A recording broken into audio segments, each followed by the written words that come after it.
So I'm going to go straight into the Dan Hooker versus Michael Chandler fight. Now, this is a great fight. It has the potential to be a fight of the year kind of candidate. We know that Dan Hooker is a beast, and it's great to have him on this card because the last fight that he had was fight of the year against, or fight of the year nominee, I don't know if they actually won it, against Dustin Poirier, and that was incredible, man. Incredible, because he's so tough. Such a tough guy. He's not going to go nowhere. You're not going to take him out. And he's going to just fight to the end. And he's such a versatile game, which is what's going to come into play against somebody like Michael Chandler, who is a wrestling specialist, but has extremely fast hands, is extremely explosive. But we want to see how the two will match up with their different advantages. So, you know that Dan Hooker is a much taller guy, 6 foot tall. Mike Chandler is much shorter. I think he's something like 5'7" or something, 5'9".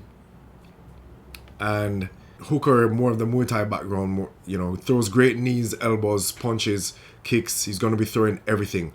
Chandler is mostly an overhand right kind of guy, straight right kind of guy, forward pressure, gets on the inside very quickly, and is able to go for those takedowns, power doubles, etc. The thing with Hooker is that Hooker is going to have to start throwing those leg kicks early. We've seen where Chandler has been messed up before with the calf kicks. We've seen in a fight where he's gotten that nerve disrupted and couldn't control his foot. But, Chandler is a tough guy. He's not going to get out of there easily. The ref had to stop that fight.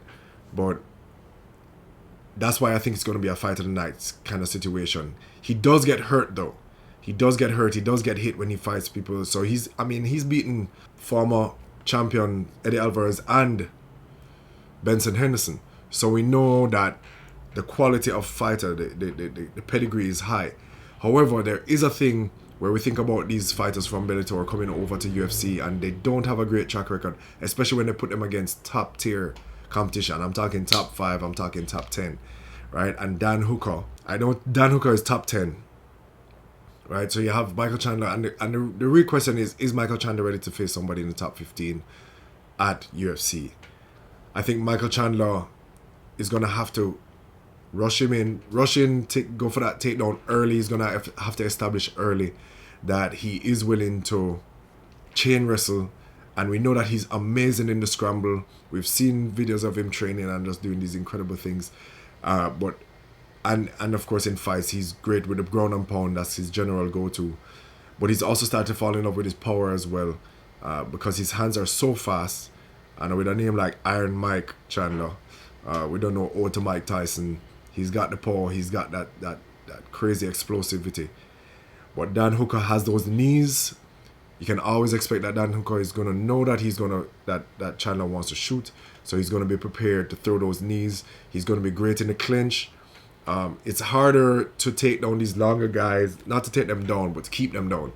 Because it's harder to control the limbs when your arms are so short, to grab that arm that's reaching over to post and stand up. So we're going to see where I think Michael Chandler will be able to take Hooker down a couple times, and then Hooker would be able to get up. Now the question is going to come down to conditioning. Michael Chandler has in the past gassed out in later rounds, whereas Hooker don't go nowhere. You know what I mean? He has the tank to stay there no matter how much he gets hit. And that's what we want to see now. Against Dustin Poirier, Poirier was able to get great position on Hooker easily on the ground, but we can't underestimate how good Dustin Poirier is on the ground as well. I don't know if I'd say that he's as good as Michael Chandler in terms of a wrestling stance, so that has something to play in. So we'll see. I think I'm going to go with Dan Hooker for this one. I know a lot of people are riding the Michael Chandler train just because he was the king of Bellator. He was Bellator champion for a long time. And I want to see what's going to happen if he's going to stay on top. Right? So let me know in the comments what you think. Is it going to be Dan Hooker? Is it going to be Chandler? And what's the medium of the victory? Is it going to be a knockout? Is it going to be submission, etc.? And Hooker is the favorite. -130 to +110. Not a big favorite, slight favorite. And so you'll see.